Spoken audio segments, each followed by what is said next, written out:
तब औरंगजेब ने बड़ा सख्त आवाज़ से कहा कि कब्र ज़रा गहरी खोदना। हज़रत निज़ामुद्दीन औलिया का दरगाह के अंदर ये रंगीला शाह का कब्र चढ़ाई कर देता है दिल्ली पर और खूब कत्लेआम मचाता है। 70 करोड़ का खजाना लूट कर ले जाता है, जिसमें तख्ते ताऊत भी शामिल था कि जिसमें कोहिनूर हीरा जड़ा हुआ था। तो मुग़ल बादशाह औरंगजेब के बाद मुग़ल सल्तनत जो है वो पूरी तरीके से बर्बाद हो गया था। मुग़ल बादशाह औरंगजेब के मरने के बाद जो मुग़ल सल्तनत के गद्दी पर बैठते हैं वो बैठते हैं मोहम्मद शाह रंगीला। मोहम्मद शाह रंगीला के नाम से ही आपको पता चल रहा होगा कि जैसे रंगीला यानी कि वो रंगीले मिजाज के थे, अय्याशियों में डूबे रहते थे। यानी मोहम्मद शाह रंगीला को अपने साम्राज्य का विस्तार में कोई भी दिलचस्पी नहीं थी। तो मुग़ल बादशाह औरंगजेब थे, उन्होंने म्यूज़िक को पूरी तरीके से पाबंदी लगा दिया था, बैन कर दिया था।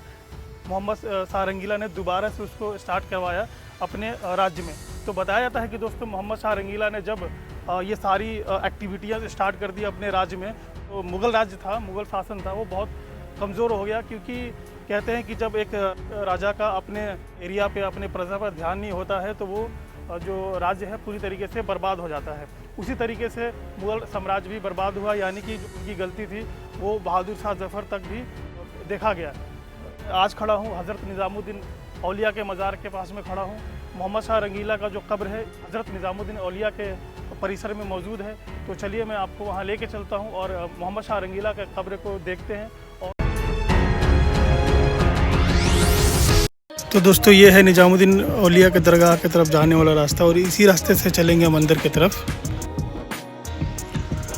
तो दोस्तों अभी हम आ चुके हैं अंदर और आप देख सकते हैं सामने ये है हज़रत निज़ामुद्दीन औलिया का दरगाह और इसके बाजू में ये मस्जिद दिख रहा है आपको, लाल बलुआ पत्थर से बना हुआ।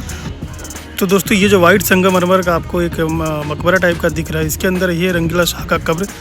तो चलिए मैं आपको अंदर लेके चलता हूँ और दिखाता हूँ इस परिसर में और कितने कब्र है। इस परिसर में दोस्तों 4-5 कब्रें हैं। तो आप देख सकते हैं ये वाइट संगमरमर से बना हुआ है और अब हम अगर अंदर की तरफ आते हैं तो आप देख सकते हैं इसमें आपको 4-5 और भी कब्रें देखने को मिलेंगी। तो ये देख सकते हैं ये जो कब्र मैं आपको दिखा रहा हूँ ना, ये है रंगीला शाह का कब्र जो अभी टूट फूट सा गया है। तो बाकी कब्रें भी आप देख सकते हैं यहाँ पर, और भी कब्रें हैं जो मुग़ल राज्य के जो शहज़ादियों और शहज़ादों का कब्र आपको यहाँ पर देखने को मिल जाएगा। जब औरंगजेब ने संगीत पर पाबंदी लगाया तो जो गायकार थे उस टाइम उनका रोजी रोटी बंद हो गया और काम बिल्कुल भी ठप पड़ गया। बताया जाता है कि जब कहीं भी कलाकार अगर गाना गाते थे, संगीतकार अगर संगीत करते थे तो उनके साज-बाज को तोड़ दिया जाता था और उनको उठाकर जेलों में बंद कर दिया जाता था। तो एक बार का वाक़या है दोस्तों, जब औरंगजेब जुम्मे के नमाज के लिए जामा मस्जिद में आए हुए थे तो सारे कलाकार जो है इकट्ठे होकर अपना साज-बाज को एक चारपाई पर रखकर अपने कंधों पर लाद कर ले जा रहे थे। तो औरंगजेब ने देखते हुए यह बोला कि यह क्या हो रहा है। तो सभी कलाकारों ने बोला, हुजूर अब संगीत हमारे लिए मर चुका है, हम इसे दफनाने जा रहे हैं। तब औरंगजेब ने बड़ा सख्त आवाज़ से कहा कि कब्र ज़रा गहरी खोदना।